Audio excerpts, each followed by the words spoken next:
My personal curriculum statement. A curriculum should serve the educational needs of both the students and the society where the students live. Regarding the students' needs, I further divide it into students' academic development needs and life-relevant needs. Thus, the three functions I believe a curriculum should serve correspond to the three perspectives of curriculum elaborated by Walker and Saltis, which are subject-centered, student-centered, and society-centered perspectives. I have the following reasons to endorse the three functions of curriculum. That is, developing subject matter knowledge, promoting self-realization of students, and advancing a prosperous and democratic society. First, just like Ravitch said in his article Forgetting the Questions, the essential aim of education is to educate students to develop their intellectual abilities and skills, such as reading, writing, listening, speaking, and computing.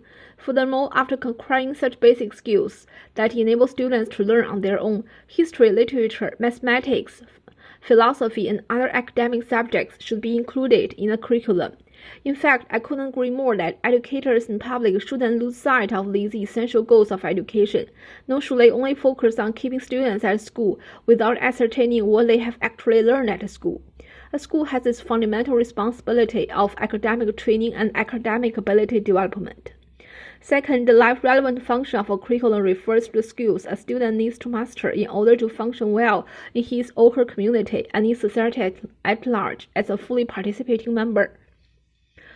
Interpersonal skills, critical thinking abilities, parenting and homemaking, and others will contribute to a student's comprehensive development in his or her living environment. Knowing how the knowing that should be distinguished in curriculum making process, which relates to the development of practical life skills for students.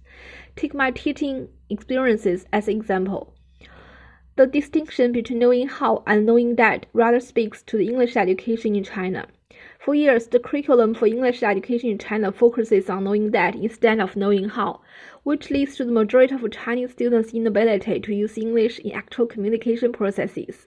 The issue has caused a lot of attention and debate, but still not very effective measures adopted to address the problematic situation.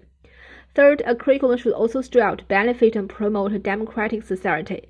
Civic responsibility, development of democratic attitudes, ethic values and behavior, concern for the welfare of others, all should be properly considered and covered in the curriculum. Last but not least, a curriculum should consider students with disabilities, because a curriculum should be flexible and adaptable to the needs of students with disabilities.